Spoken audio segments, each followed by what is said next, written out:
Henry Mason Wheeler was born in Newport, New Hampshire in 1854. When he was 2 years old, the family moved to the town of Northfield in the Minnesota Territory, still a frontier area. His father was the owner of a drugstore in Northfield. As a young man, he attended Carleton Academy. His next academic stop was at Ann Arbor, Michigan, where in 1875 he was enrolled in the University of Michigan Medical School and graduated in 1877. He served his residency at the College of Physicians in Chicago. His life might have remained ordinary, except for the events on September 7, 1876, which raised Henry Wheeler to celebrity status for the rest of his life. Henry was home on break from his studies in Ann Arbor, and on this date, the James Younger Gang rode into Northfield, Minnesota. This gang of outlaws, mostly from Missouri, had a remarkable string of bank and train robberies dating back to the Civil War. A young Henry was relaxing in front of his father's drugstore, and he noticed strangers riding up to the bank across the street. When he heard that they were robbing the bank, he ducked into the drugstore to find a weapon. Finding none there, he ran out the back door of the drugstore, down the alley to a hotel. There he found an old Army carbine rifle and raced upstairs to a window overlooking the street. He took aim from the upstairs window and, with his second shot, hit and instantly killed the outlaw Clell Miller. He also shot and wounded Bob Younger, although the outlaw managed to escape.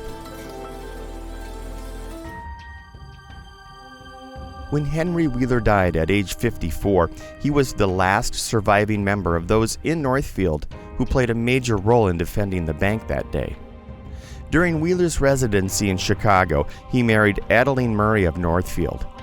In 1880, his medical training finally completed, he returned to his hometown of Northfield with his wife to set up a medical practice. In 1881, his wife Adeline and infant daughter died during a difficult childbirth. Henry bought the family plot in Oaklawn Cemetery and put his wife and infant to rest. Dr. Wheeler left his hometown of Northfield in 1881, possibly to put his wife's untimely death behind him, and moved to the town of Grand Forks in Dakota Territory. A year after arriving in Grand Forks, he was appointed surgeon of the Great Northern Railway and the Northern Pacific Railway. He remained a medical consultant to both railways until the time of his death. He led a distinguished career there, becoming the first president of the North Dakota Board of Medicine, served a term as mayor of the city, an active member in the local Masonic Lodge, and members of the Elks, Modern Woodsmen, and Knights of Pythias. In 1883, Henry married again, this time to Josephine Cornell of Grand Forks. They built a new home in the Central Park area in 1885, which still stands today. Tragedy had entered Dr. Wheeler's personal life again in 1814 when his second wife Josephine passed away. As with his first wife, they lost one child in infancy.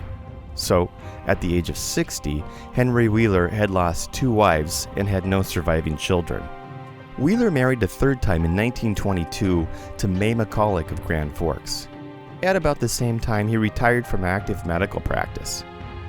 And finally, in 1825, something that had eluded him his whole life came to pass. When Wheeler was 71 years of age, his wife May presented him with a healthy baby boy, whom they named Henry J. Hank Wheeler.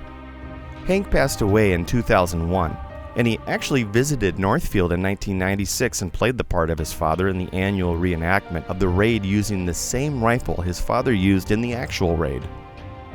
Henry Mason Wheeler died of heart complications on April 13, 1930, after only a couple days of not feeling well. Henry Wheeler commenced the final journey to his hometown of Northfield, Minnesota. On the next day, he was buried in Oaklawn Cemetery with Masonic honors by Social Lodge No. 48, which had given him his first introduction to Masonry over 50 years earlier. There he rests today with his parents, a brother, a sister, and three wives, a son, and one of the little ones that died in infancy. So there he rests today in Oaklawn Cemetery in Northfield, Minnesota, with his parents, a brother, a sister, his three wives, a son, and one of the little ones that died in infancy. I'm Tim Freeland, and along with my father Al Freeland, we honor Henry Mason Wheeler's memory by telling his story and cleaning the gravestone for future generations to enjoy.